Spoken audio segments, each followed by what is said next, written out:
Inspired by the life of the savvy and ambitious Colombian businesswoman Griselda Blanco comes a new Netflix original limited series. Griselda tells the story of a devoted mother who, with her lethal blend of charm and relentless savagery, creates one of the most powerful cartels in history. Witness Sofia Vergara's captivating transformation into the godmother of the underworld. Griselda, now streaming only on Netflix.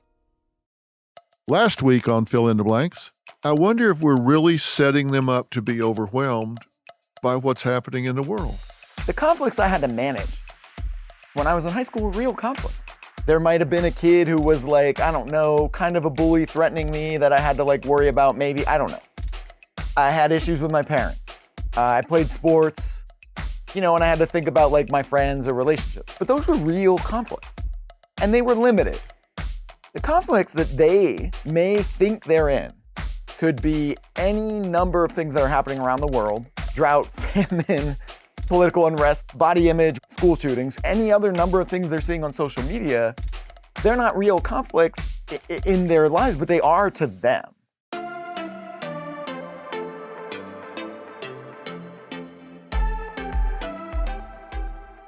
I'm concerned that if part of our dealing with and teaching these kids about mental health is not also providing them real, genuine coping skills, real, genuine coping strategies for handling real-world challenges, that we're going to put them out into a world that is a meritocracy, that is a got to get the product out the door, got to get the work done.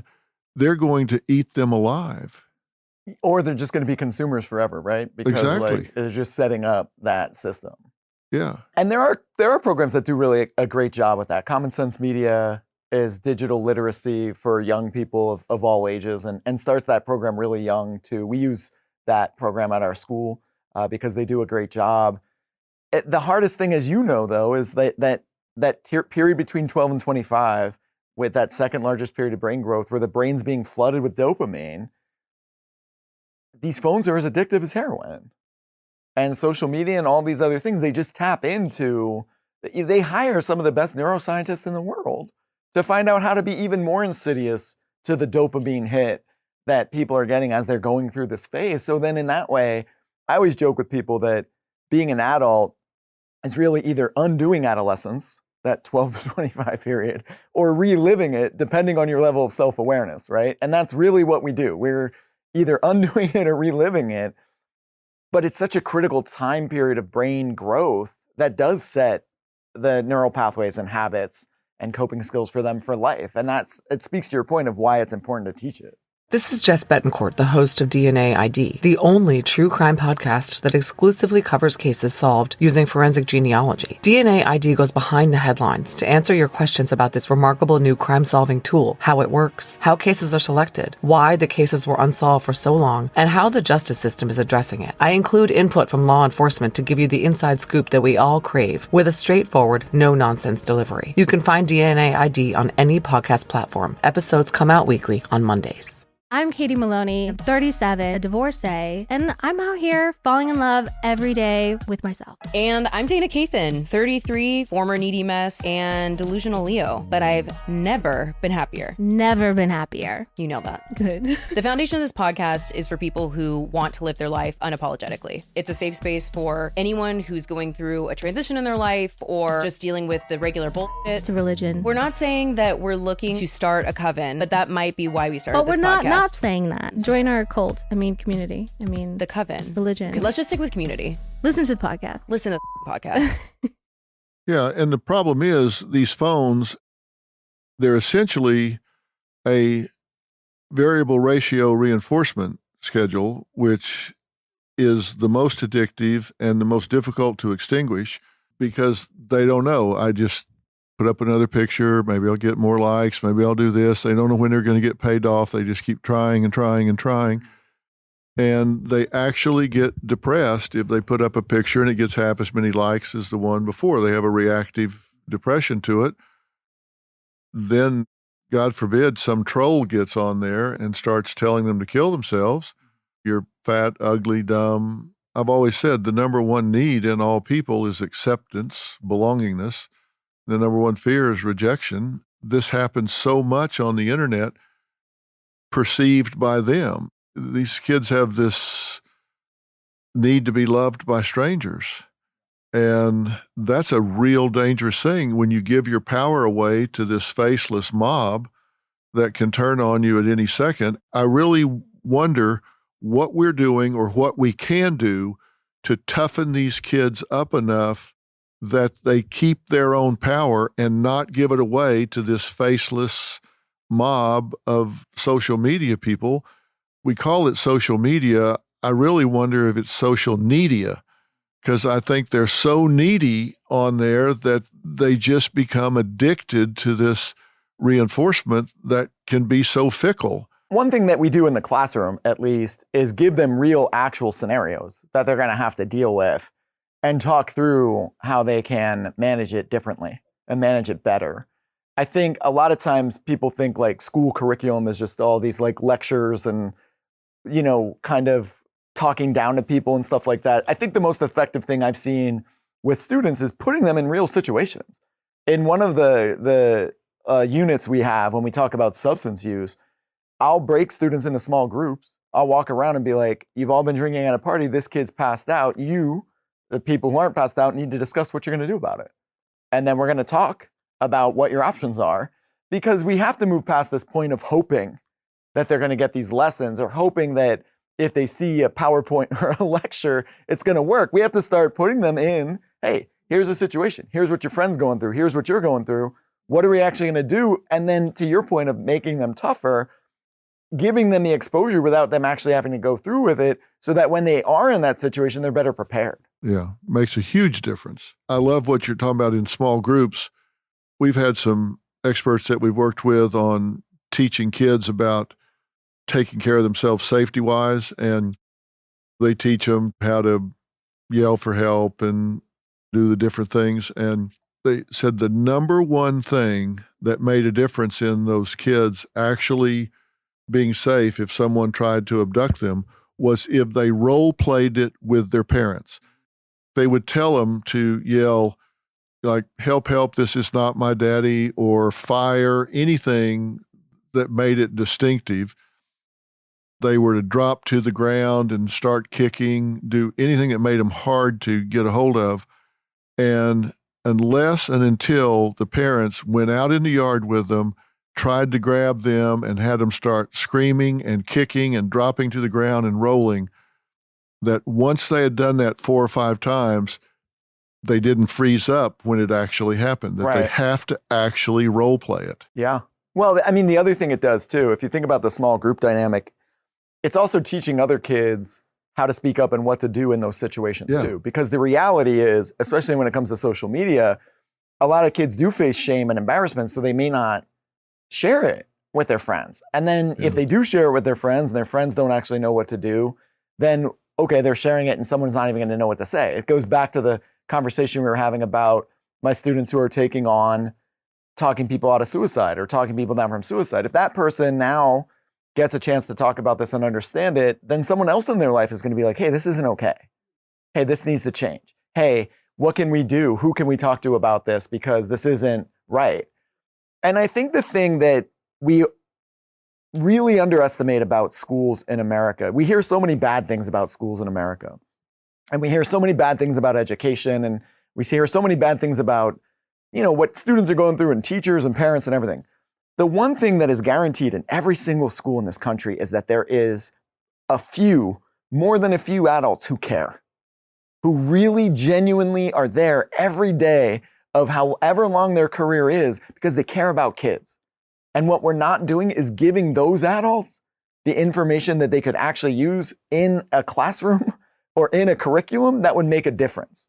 We keep saying we can't do it, we can't do it, we can't do it. We have an unlimited amount of people in this country who are in schools who care and want to know what to do, and we're not giving them the resources that could actually help them. I was invited to Capitol Hill by a bipartisan committee to testify on reauthorization of the Elementary and Secondary Education Act. one of the things I talked about is you've got to put money in the curriculum to deal with cyberbullying. And here's the thing, if they don't put money and time allocated in the curriculum to do what you're talking about, then it's not going to happen. Raising awareness is bullshit. You've got to actually put the money in to develop the curriculum that you're talking about, have developed and are continuing to develop. And then instead of having like homeroom where they sit in there and stare at each other, just even 20 minutes, 3 times a week, anything is better than nothing that they're doing where they can talk about what you're talking about. Yeah. This is what mental health is. These are the things that you need to be aware of. And every one of those kids then becomes an ambassador for those who didn't get that. Right. And they go to college and they recognize it and they can pull somebody to the side and say, hey, people ask me a lot of times, how do you get past the defensiveness? You go say, hey, you need help. People don't react well to that. And I've always said, if you'll replace the word need with deserve, it makes all the difference in the world. If you'll go to somebody and say, it seems to me that you're having a hard time and you deserve some peace, you deserve some happiness, there are some people available that can help you enjoy that, that it really takes a lot of the defensiveness down. Every one of these classes that you're sharing that with, these 250,000 people, they're all ambassadors. They go out and impact 10 people, then that's 2.5 million. If they impact 100, it just grows. It's a ripple effect. Yeah. No, it definitely is. And I think the other thing, when you're talking about like legislating it, there are states that are mandating mental health curriculum in schools. Virginia did it. New York did it. Florida has done it to an extent. California has mandated suicide prevention. But there's never the follow through to make sure what they're doing or how they're doing it. So when you say all of these things could be large scale programs, not only could they be large scale programs that are easy to implement, we have enough resources where they could be cool. Exactly. Where you could use all of these, influencers and everyone else to make it a part of actual behavior change and talk about the realities of it and support people. And I often never see the follow through or the concerted effort on that. It's like evidence-based therapies. This isn't about a teacher taking the time to go in and tell some war stories about their life. It's about going through a curriculum that has empirical data supporting the fact that this does teach the child, the teenager, whatever, information they need to recognize and react to situations in a timely way. 100%. Because when I talk about my own experiences with, attempting to take my own life, it's not about me. It's about using my story to get them to think about the choices and the decisions that they're making in their lives. And this is a practice that we developed. So I became the director of outreach at the National Mental Health Awareness Campaign in 2002. The National Mental Health Awareness Campaign, you probably remember, was launched by the Clinton administration in 99, and it was the first public health approach to mental health. So what a lot of people don't know is from 2002 to 2006, we went out and researched what were the most effective, responsible ways for people to share their stories about mental health. And I worked with researchers at NIMH, and I worked with people who were in, really high levels, mental health professionals, so that we were doing it responsibly. And then we were able to launch the first Youth Mental Health Awareness Speakers Bureau based off of the evidence-based ways of how you actually share your story in a way that allows people to think about their own lives. So not only are you saying it from a perspective of not being war stories, Dr. Phil, this is something we have practiced for 2 decades. This isn't new. This isn't us coming out of like left field and being like, hey, let's do this. The same trainings that I did to create the first large-scale mental health presentations in this country are what we're doing with teachers today. It's not something that we're just throwing at the wall. And they want to know. The teachers want to know what to do. They don't want to go in and make this stuff up on their own. No. They want to put the dots close together and connect them with a bright red line so they don't feel like, am I getting where I don't belong here? This is a tried and proven program.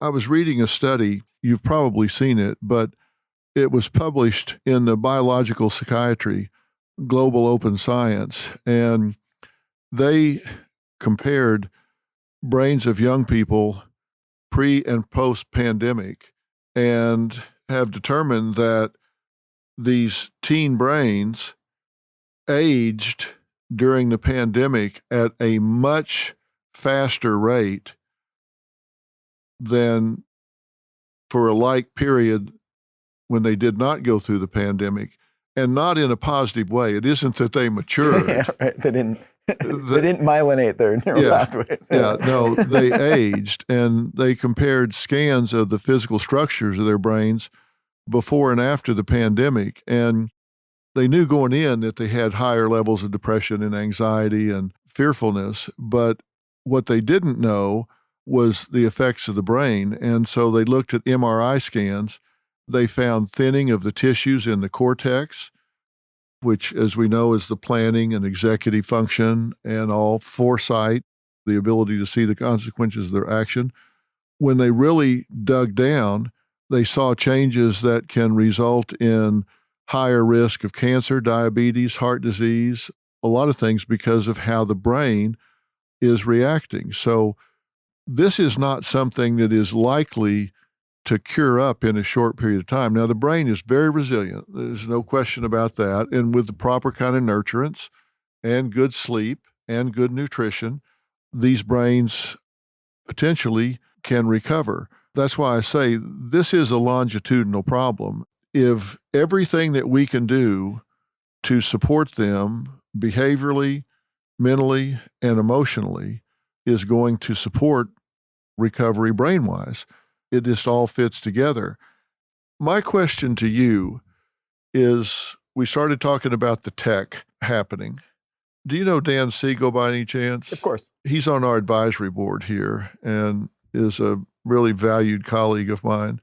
We've talked about this some. And as I said, these college kids now that have an attitude where I guess about 2013, 2014, was kind of the first time they started medicalizing their complaints. I'm Dr. Megan Sachs. And I'm Dr. Amy Schlossberg. And we're the host of the podcast Campus Killings. Our show covers some of the most sinister crimes to take place on or around school campuses, or the cases we discuss have a school-connected theme. And with the new school year comes an all-new second season of Campus Killings, which will debut on September 16th, 2023. But if you want to listen to Campus Killings now, you can binge all the episodes from season 1, available everywhere you listen to podcasts.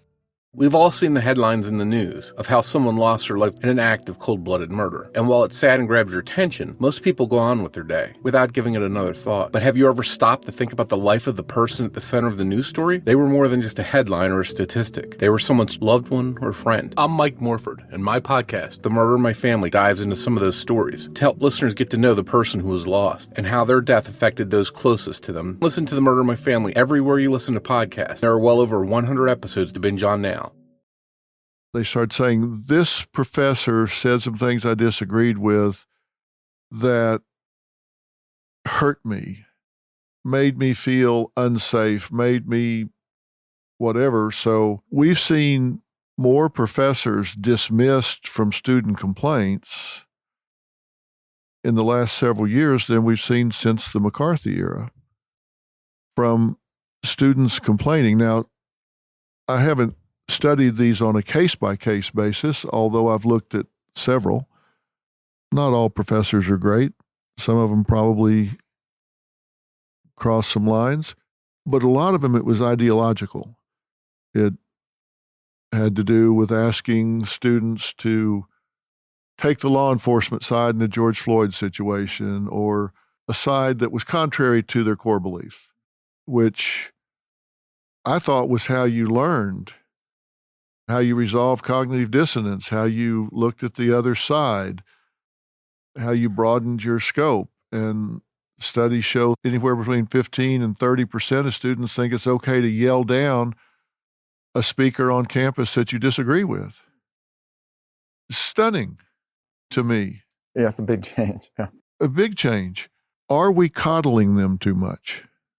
And what's the line between coddling and empowering, right? Exactly. Because at some point you want them to speak up. There are certain issues in our society today that are based on people's identity markers. And if you have an identity marker that is getting legislated or changed that's out of your control, you want them to feel empowered to be like, hey, this isn't right and I want to change. But on the flip side, you also want them to understand that there are different perspectives, there are different viewpoints that impact your life, and how do you balance those two? In the cases you're sharing, it sounds like we're going to an extreme in one way of not just empowering. We're coddling to the point of like, you don't ever have to face this or realize this or experience this.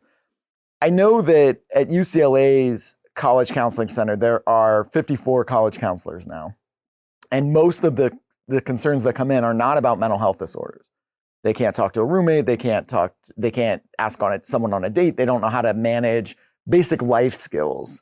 So I don't have the specific answer to if we're coddling them in regards to social justice issues or speech, like looking at different perspectives from a college professor. But I do know that life skills in general are lacking. And I do know that at my school, the idea was, what if we started teaching these life skills from grade 6 through grade 12 so that when they get to college, they're not going to the counseling center to figure this out. They're having a conversation with real people in their life, because we can teach about conflict resolution and all these other things that they're relying on adults for. So it's probably, much like you're saying, a combination of things, not just a quick one-off answer, but it's complicated. And I'm not saying that they should agree with a professor or that they should be penalized if they don't agree with the professor. Right. But do you get him or her fired because they presented a point of view that's offensive to your sensibilities?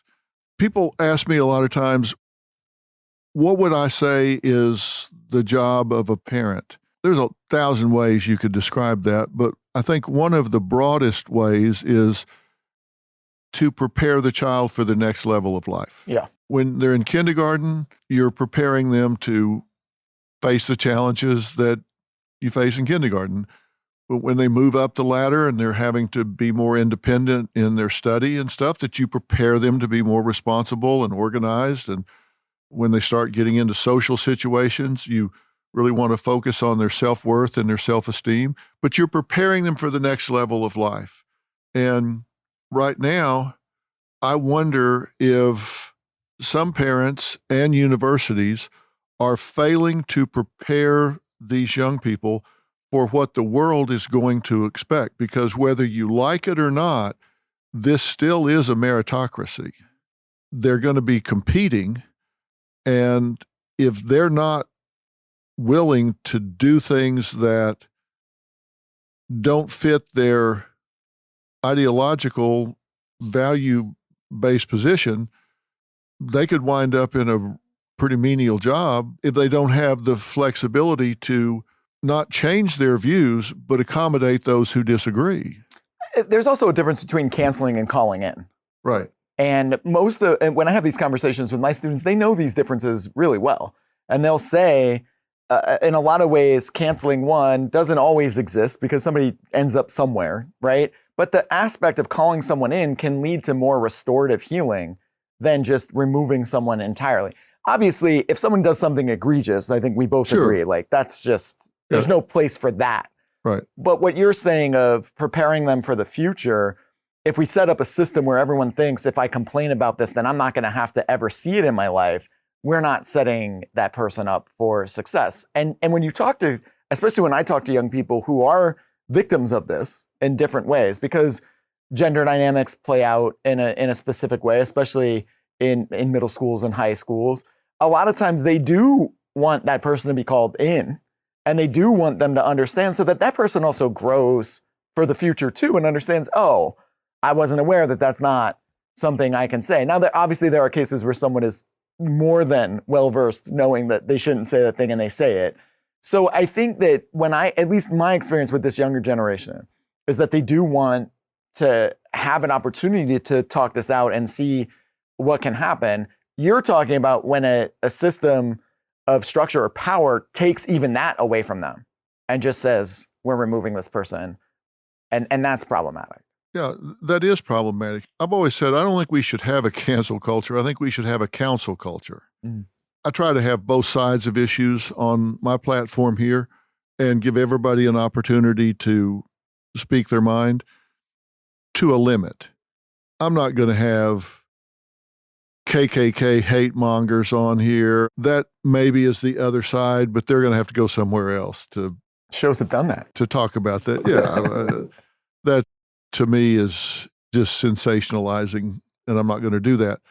But there can be two sides of an issue. Even homelessness, there's two sides of the issue. There are those that think home first, and then those think, no, we got to get people earning the right to do this, and I'll have both sides on, and they're very respectful and talk about it. But then there are those who just say, thank you for having me on and talking about this, but I can't understand why you let those people come here and talk about it. I'm like, what do you mean? I'm not going to have just you and your side here talking about it. It really comes a lot from young people, college people, that I wonder what they're going to face when they get out there. I wonder if they're going to be coming back to their college saying, I paid you to prepare me and you didn't do it. That'll be interesting to see. And it will. And, I think there are a lot of young people too that I see who, there's these issues where their identity marker is something they can't change. And they've had a really negative experience and they do want to feel like someone in a power structure supports them. Sexual assault's a huge one.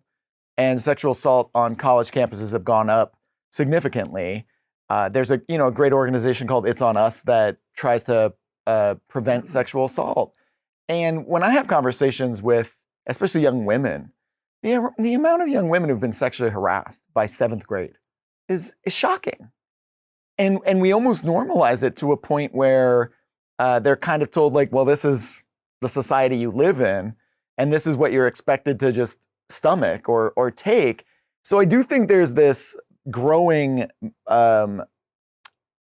hope that for some people, they think like, hey, if I speak up about this, something is going to change. And I think in some ways you're seeing colleges say, yeah, it's going to change. We'll just get rid of these people. But that doesn't change it.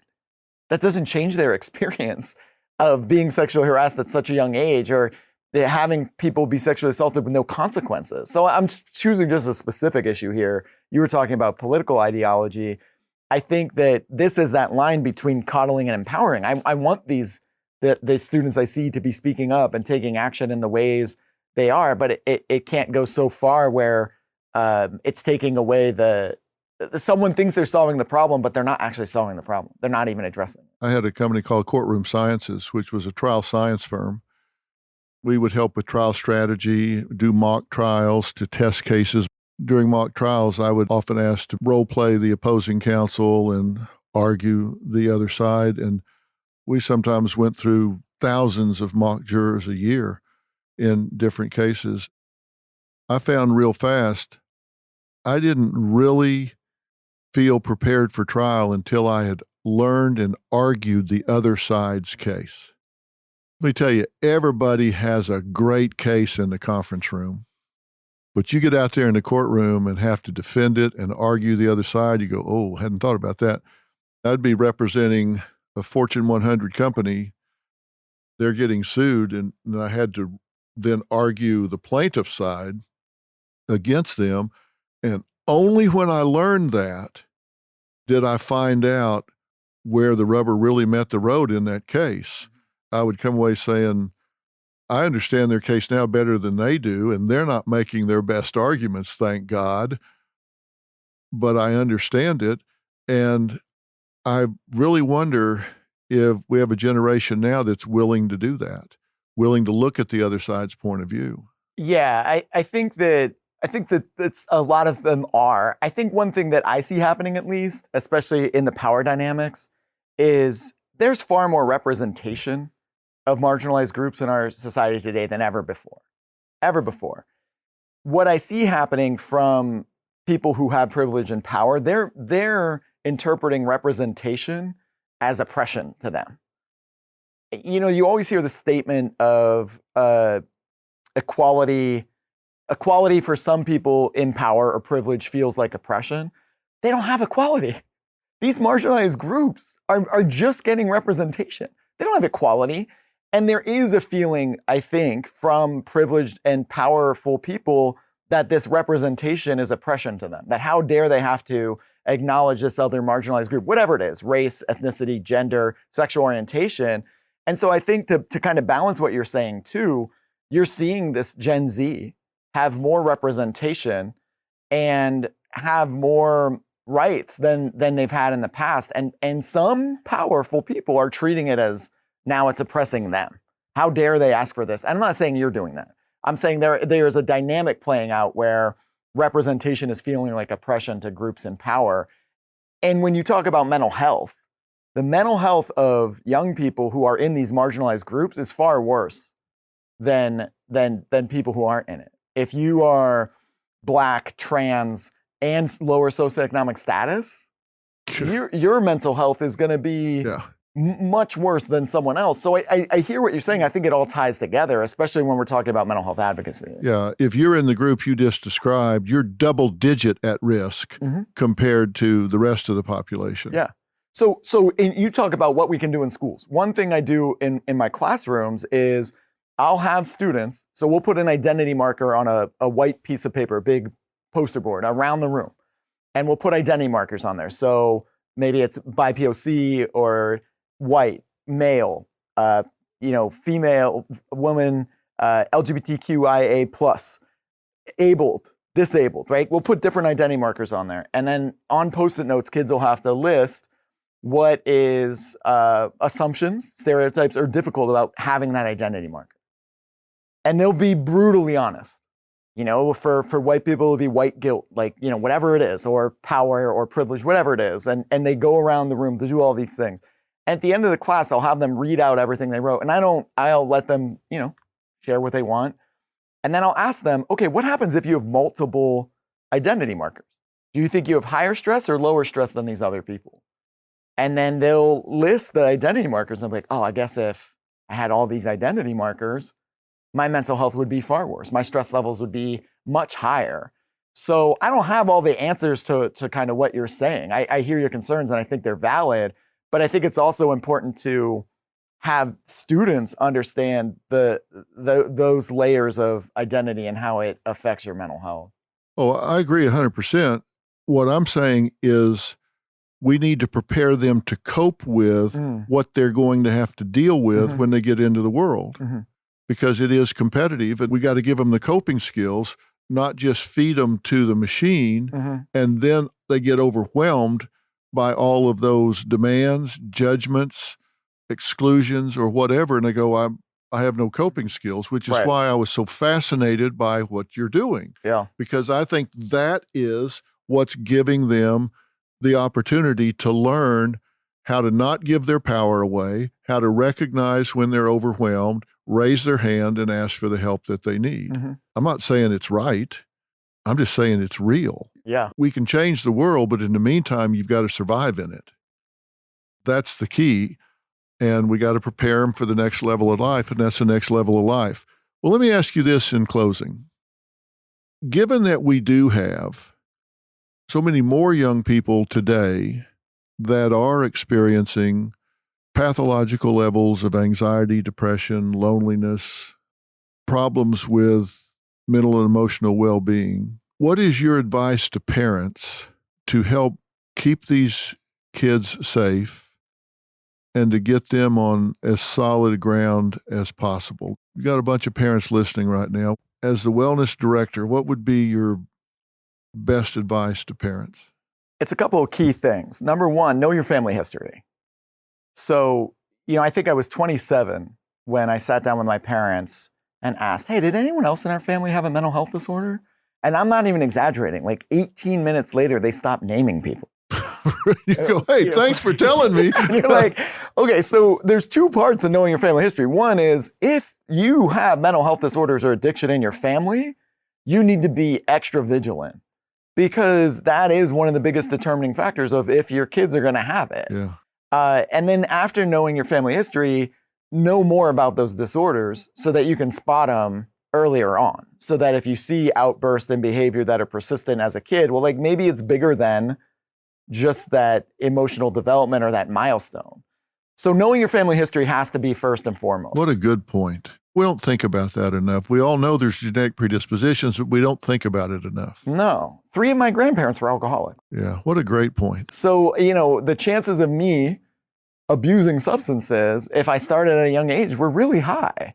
My parents didn't know that. My parents just had to survive living with the kind of classic 1950s alcoholic parents, right? So that's hard.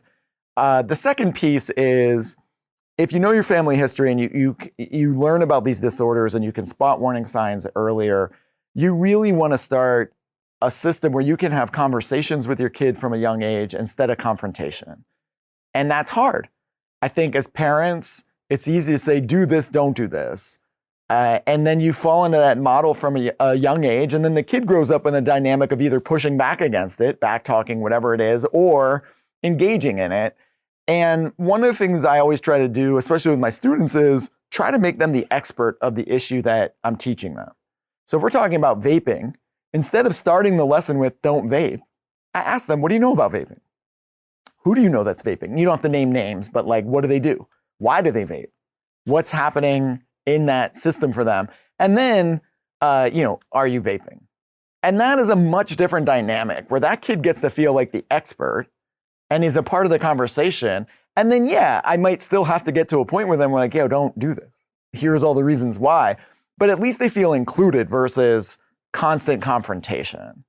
And then I think another thing parents really need to do is model the behavior they want to see. You can't just tell your kids you want them to talk about their mental health. You want them to be balanced while you're working 40 hours a day and like not sleeping, screaming at your partner, and modeling all the behaviors you don't want them to have. You really, if you want your kids to have mental health, as difficult as it is in today's society where mental health isn't prioritized and it's not affordable in a lot of ways, right? For families, go outside and take a family walk and make sure it's something you do, even if they push back. Because the second you give it on a boundary, a kid learns how to manipulate you. Being a child is really just trying to figure out how to manipulate parents into doing what you want. And if you don't have boundaries for what you are prioritizing as mental health, well, of course they're going to get out of it. So that's an important piece. The next piece is take care of yourself because no one else is going to. I think, at least in my experience, and I don't have the experience of reaching as many people as you have, but I have spoken over 2 million people in person. And the amount of parents who are in a dark place, who have a kid who doesn't want to admit they have a problem, who doesn't want to accept it, and is staying up, all hours of the night because they're worried that kid's not going to come home, is a really common situation right now. My dad used to tell this gut-wrenching story where he would say he got to a point where he was convinced that one night it was just going to be the police at the door telling him I was dead. And in those moments, he knew that he had to take care of his mental health. That if he didn't take care of his mental health, much like the oxygen mask on a plane, he wasn't going to be able to give back to me. And so he always left the door open. And he had let me know, like, hey, here's what's available to you. I care about you. I love you. And his hope was to not lose himself in the process. And I don't think parents are able to have enough time to do that.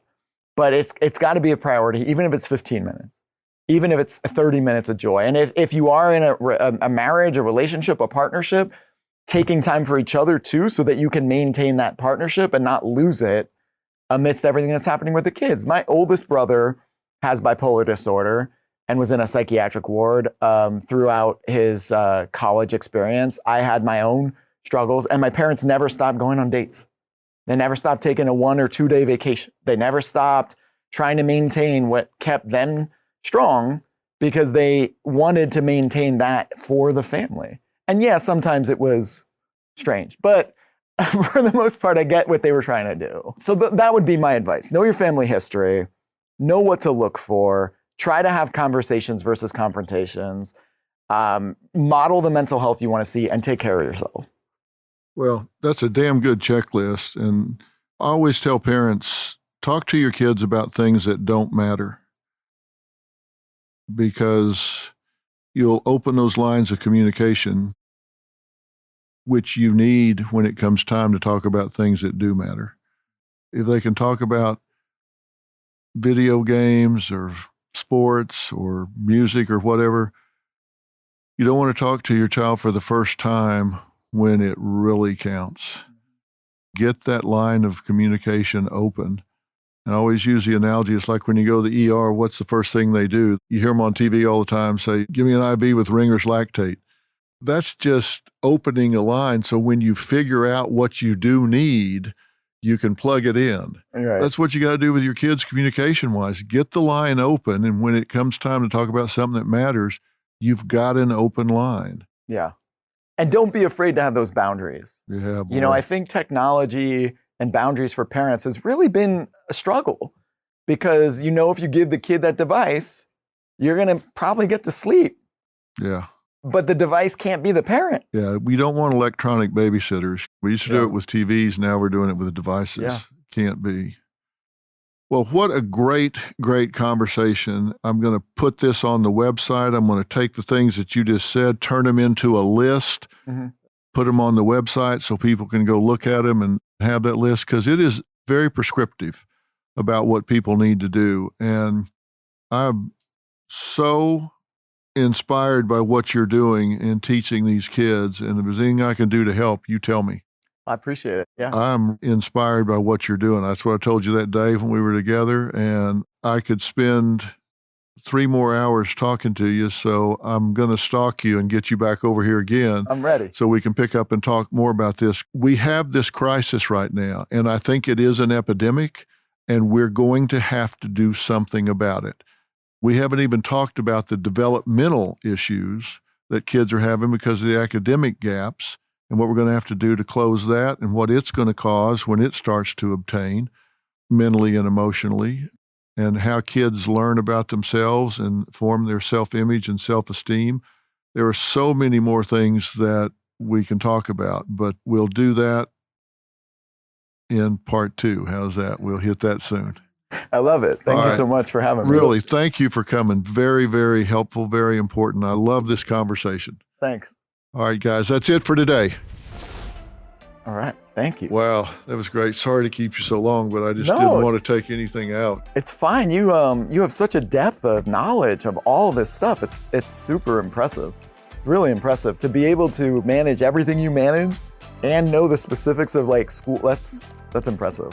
I talk to a lot of people who are in schools who don't know as much as you're talking about. Well, I'm very passionate about this. I didn't know if you knew I was serious that day when I said, we've got to talk some more, but that's why I was after you. Yeah, so, I mean, and I'm serious when I say I want to do this again. Yeah, I mean, if you want to come and see the school, please come. I would love to. My students all watched the episode. The school promoted it, so they were all excited. Yeah. And like asked them endless questions, like, what was it like? Well, I was frustrated that some people took up our time. I wanted us to talk more. Yeah. And I would like to do this some more. I'm very passionate about all this because there's so much to talk about. It's just, there is. Well, it's too important. I think the best thing you've done for this country is you've made mental health approachable.